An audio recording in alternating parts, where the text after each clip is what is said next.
नमस्ते दोस्तों। आज मैं तर्पण इस विधि के बारे में बहुत सारी जानकारी आपके लिए लेके आई हूँ। आप में से हो सकता है बहुत सारे लोगों को पता हो कि तर्पण क्या विधि होती है और इसे क्यों किया जाता है, कैसे किया जाता है। अगर आपको नहीं पता है, इस विषय में आपको कोई जानकारी नहीं है तो कोई बात नहीं। इस विषय में बहुत सारी जानकारियां मैं लेके आई हूँ, आप ध्यान से सुनिए। पहले समझ लेते हैं कि तर्पण होता क्या है। तो तर्पण एक ये ऐसी विधि है जो हम अपने दिवंगत पूर्वजों के लिए श्राद्ध करते हैं। तो श्राद्ध में करने वाली यह एक विधि है। यह बहुत एक सरल अनुष्ठान है जो हमें प्रतिदिन करना है, स्वयं करना है। और इसे करने के लिए हमें पंडित जी की आवश्यकता नहीं है, आप खुद ही इसे घर पे कर सकते हैं। इसके लिए जो सामग्री लगने वाली है यह भी मैंने यहाँ पे बता रखी है। ये आपको रोज करना है, रोज करने से आपको बहुत ज्यादा फायदे मिलेंगे। यदि आप महिला है तभी आप ये कर सकती है, ऐसा जरूरी नहीं है कि घर के पुरुष ही इसे करे। लेकिन ध्यान से सोचिए और समझिए, लेकिन रोजाना कीजिए, क्योंकि इससे सबसे बड़ा फायदा ये होगा कि हमारे जो पूर्वज है, हमारे जो पितृगण है, इनको मुक्ति मिलेगी और उनको मुक्ति मिलने की वजह से ही हमें तृप्ति मिल जाएगी। पितरों को अगर संतुष्टि मिलेगी तभी तो हमारे घर में सुख शांति हमेशा बने रहेगी, संतुष्टि बनी रहेगी। यह एक सरल अनुष्ठान है जिसे हमें रोज करना है। तो ये अनुष्ठान करने कहाँ किया जाता है? ये श्राद्ध में किया जाता है। तो थोड़ा बहुत पहले श्राद्ध के बारे में समझ लेते हैं। तो हमारे यहाँ हिंदू धर्म में 12 तरीके के श्राद्ध होते हैं। ये 12 तरीके के जो श्राद्ध है उसमें है नित्य श्राद्ध, नैमित्तिक श्राद्ध, काम्य श्राद्ध, वृद्धि श्राद्ध, संपीड़न श्राद्ध, पार्वण श्राद्ध, गोष्ठी श्राद्ध, शुद्धार्थ श्राद्ध, कर्मांग श्राद्ध, तीर्थ श्राद्ध, यात्रार्थ श्राद्ध, पुष्टार्थ श्राद्ध। तो ऐसे 12 तरह के हमारे यहाँ श्राद्ध होते हैं। तो श्राद्ध में एक तर्पण विधि की जाती है। तो ये क्यों करते हैं? तो तर्पण पितरों को प्रसन्न करने और उन्हें किसी भी अधूरी इच्छा से मुक्त करने का एकमेव तरीका है, ताकि वे शांति, संतुष्टि और खुशी के साथ स्वर्गीय निवास की अपनी यात्रा पूरी कर सके। पितरों के लिए प्रार्थना और भोजन करने से पूर्वज प्रसन्न होते हैं। वे उनके और उनके परिवार के अच्छे होने की कामना भी करते हैं। इसमें क्या होता है, इससे परिवार में खुशी का माहौल रहता है। यदि हम अपने पितरों को भोजन और प्रार्थना नहीं करते हैं तो वो खुश नहीं होते हैं। ऐसा नहीं है कि वो नाराज हो जाएंगे या आपके लिए कुछ बुरा करेंगे, ऐसा नहीं होगा। पितृदोष जिसे हम कहते हैं, जानिए कि सिर्फ ये दोष है। कुछ हमारे जो पूर्वज है, अतृप्त आत्माएं है, कुछ लोगों की बहुत इच्छा पूरी नहीं हुई है तो वो खुश है, नाराज है। और ऐसा नहीं है कि वो इतने नाराज है कि हमारे लिए कुछ बुरा करे, नहीं। सही अगर शब्द में कहा जाए तो वह दुखी है। और इसका परिणाम स्वरूप क्या होता है कि हमारे परिवार में भी दुख की स्थिति पैदा हो जाती है और अक्सर हमारे पारिवारिक झगड़े होने लगते हैं, संपत्ति में हानि होती है, हमारा स्वास्थ्य में खराबी होती है। तो इसीलिए हमें ये अनुष्ठान करना है और बहुत ही कृतज्ञता व्यक्त करते हुए हमें ये अनुष्ठान करना है, यही हमारा उद्देश्य है। पूर्वजों के बारे में समझने के लिए सबसे पहले हम बात करते हैं हमारे माता पिता के बारे में। हमारे जो माता पिता है, ये हमें इनसे बहुत प्यार तो होता ही है, लेकिन हम इन्हें अपना आदि देवता मानते हैं। उन्होंने हमें हमारे जीवन में पालन पोषण, शिक्षा, सुरक्षा, ये बहुत सारी चीजें, अच्छी सुख सुविधाएं, अच्छा जीवन देने के लिए हमारे माता पिता ने हमारे लिए बहुत सारा त्याग किया हुआ रहता है। इसलिए हमारा ये कर्तव्य है कि हम उनके बुढ़ापे में या बुढ़ापे के बाद भी, मतलब उनके मृत्यु के बाद भी उनकी हम सेवा करते रहे। जैसे हम उनका अंतिम संस्कार करते हैं और उसके बाद मासिक या वार्षिक श्राद्ध करते हैं, जिसमें के हम दान करते हैं, जल तर्पण करते हैं, लोगों को खाना खिलाते हैं, तो ऐसी कई सारी विधि हम करते हैं। तो वैसे ही जैसे हम अपने माता पिता के लिए करते हैं, वैसे उनके माता पिता भी है और उनके माता पिता भी है। तो जैसे हमारी पीढ़ी दर पीढ़ी ये चलता आ रहा है, तो हमारे ये जो पूर्वज है, तो उन्होंने भी तो आखिर अपने बच्चों के लिए किया है और उन्होंने अपने बच्चों के लिए, तो ये चलता आ रहा है। तो इसीलिए उन्होंने जो हमारे लिए त्याग किया है, उसको बहुत ही कृतज्ञता से हमें नमस्ते करना है कि उन्होंने बहुत सारी त्याग समर्पण हमारे लिए किए हैं। और इसीलिए उनकी आत्माओं को शांति मिलने के लिए, सुकून मिलने के लिए, संतुष्टि मिलने के लिए हमें ये तर्पण विधि करना है।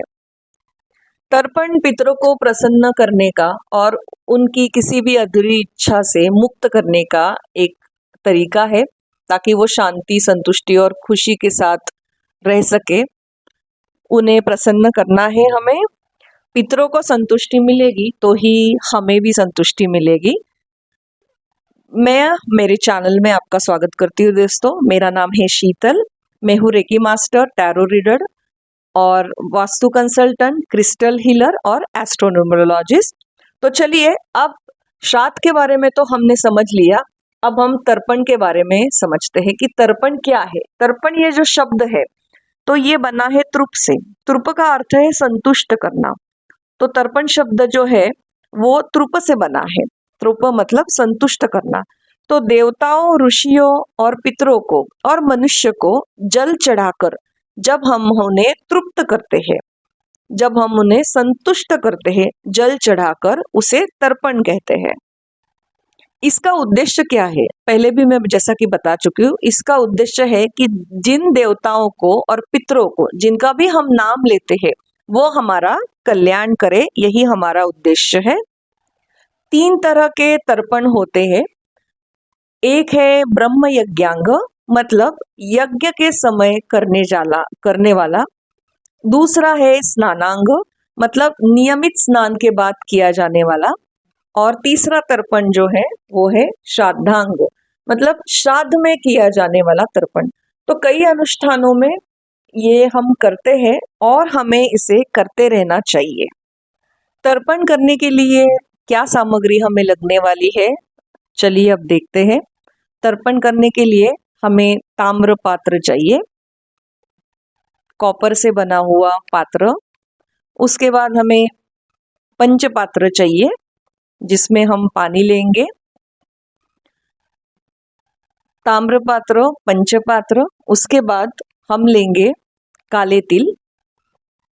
काले तिल का होना बहुत जरूरी है। अर्पण करने के लिए कुछ हम फूल लेंगे और हम कुश लेंगे। तो समझिए कि कुश क्या होता है। सूखे घास को कुश कहते हैं, तो हम सूखी घास यहाँ पे लेंगे। तो ये सामग्री हमारी हो गई। अब हम क्या करेंगे, हमारे पंचपात्र में जो हमने पानी लिया है उसमें हम काले तिल डालेंगे और हम कुश को अपने हाथ में लेंगे और हमें धीरे धीरे पानी छोड़ना है पंचपात्र में। उसमें हमें प्रार्थना भी करनी है। क्या प्रार्थना करनी है बताती हूँ।